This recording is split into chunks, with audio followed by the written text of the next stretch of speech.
Francis transferred to St. Peter's Basilica in Rome today, where it is now lying in state. Thousands of people have flooded into Rome from all around the world to pay their final respects. The late Pope will remain there for 3 days until his funeral this Saturday.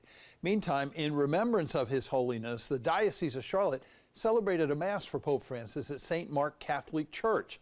Tonight, Catholics from around the Queen City honored his life. WBTV's Dalfred Jones was at tonight's Mass, and he's joining us now live from Huntersville with more. Dalfred? John, Bishop Michael Martin said Pope Francis was blessed with a unique gift from the Holy Spirit that allowed him to bring a certain flavor to the papacy. Yes, some of his views pushed against traditional Catholicism, but many found comfort in his authenticity as a leader.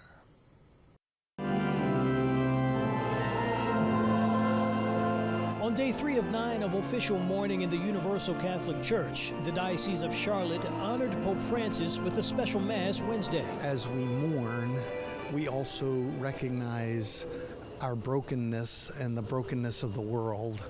And Pope Francis's message about the church being a field hospital, that we're sent out into the world to be with the broken.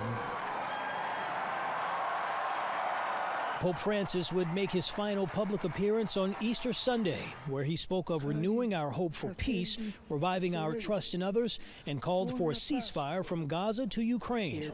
Bishop Michael Martin reflects on Pope Francis transitioning hours after Resurrection Day. I think it was so appropriate that our shepherd got to shepherd us through the greatest holiday that the church celebrates, the resurrection of Christ.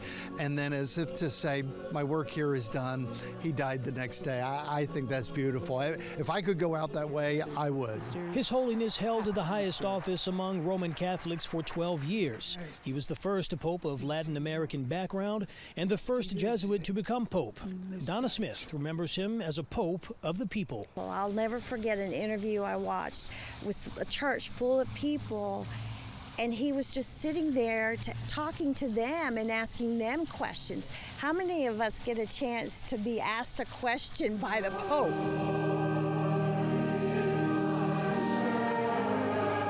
As hundreds filled the pews at St. Mark for a holy Mass for the repose of his soul, Pope Francis will forever be known for his humanitarianism. He just wanted to be right down there with the people, hugging babies, and he had a way of reaching out to people that needed it.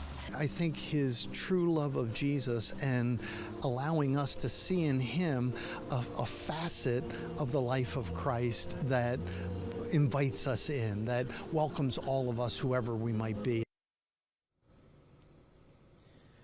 The funeral for Pope Francis will be this Saturday at 4 a.m. Eastern Standard Time. He will then take his final rest at the Basilica of St. Mary Major. Tonight, we're live in Huntersville. Dalfred Jones, WBTV on your side. All right, thank you, Dalfred.